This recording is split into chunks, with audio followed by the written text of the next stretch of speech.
మహాశివరాత్రి పండుగ మార్చ్ 8, 2024 తేదీన జరుపుకుంటున్నాము. పవిత్ర స్నానం. మహాశివరాత్రి హిందువులకి ముఖ్యమైన పండుగ. పవిత్రమైన ఈ రోజున గంగానదిలో స్నానం చేయడం అత్యంత పుణ్యప్రదం.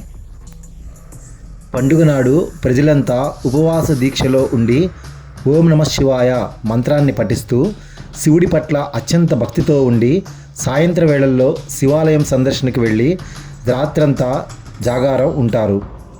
మహాశివుడు భక్త సులభుడు. మహాశివుడు కరుణాసాగరుడు. ఉపవాసం, జాగరణ మనస్సును శుద్ధి చేస్తుంది. భగవన్నామస్మరణ ఆనందకారకమై హృదయాన్ని ఉల్లాసపరుస్తుంది. దయామయుడైన శంకరుడు భక్తితో తనను కొలిచిన భక్తుల ఇక్కట్లు తీరుస్తాడు. మహాశివరాత్రి అనేది మహాశివుడు క్షీరసాగర మథనంలో జనించిన హలాహలాన్ని సేవించి జగతిని కాపాడిన సూచనగా చేసుకుంటారు. మరో కథనం ప్రకారం మహేశ్వరుడు పార్వతీదేవిని వివాహం చేసుకున్న పవిత్రమైన రోజుగా ప్రజలు ఆనందోత్సవాలు చేస్తారు. శివాలయంలో శివుడికి అర్పించే నైవేద్యాలు: శివునికి పాలు, పెరుగు, తేనె, నెయ్యి మరియు చక్కెర పొడి, గంధపు పొడి, చెరకు రసం, గంగాజలం మరియు ఇతర వస్తువులను సమర్పించి పూజిస్తారు.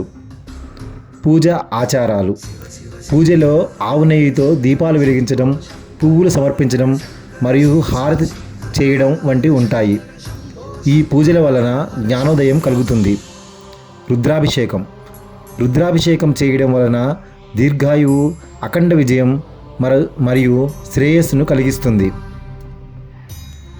ఆలయాన్ని సందర్శించడం: మహాశివరాత్రి రోజున శివాలయాన్ని సందర్శించడం శుభప్రదంగా పరిగణించబడుతుంది మరియు తప్పనిసరిగా శివుని ఆశీర్వాదం తీసుకోవాలి. సర్వేశ్వర శరణు శరణు అంటూ శివయ్యను తలిస్తే కరుణించి కాపాడే ప్రసన్నమూర్తి, పార్వతీదేవి ప్రియవల్లభుడు, భక్త జన హృదయ నివాసితుడు మహాశివుడు. ఓం నమః శివాయ. ఓం నమః శివాయ. ఓం నమః శివాయ.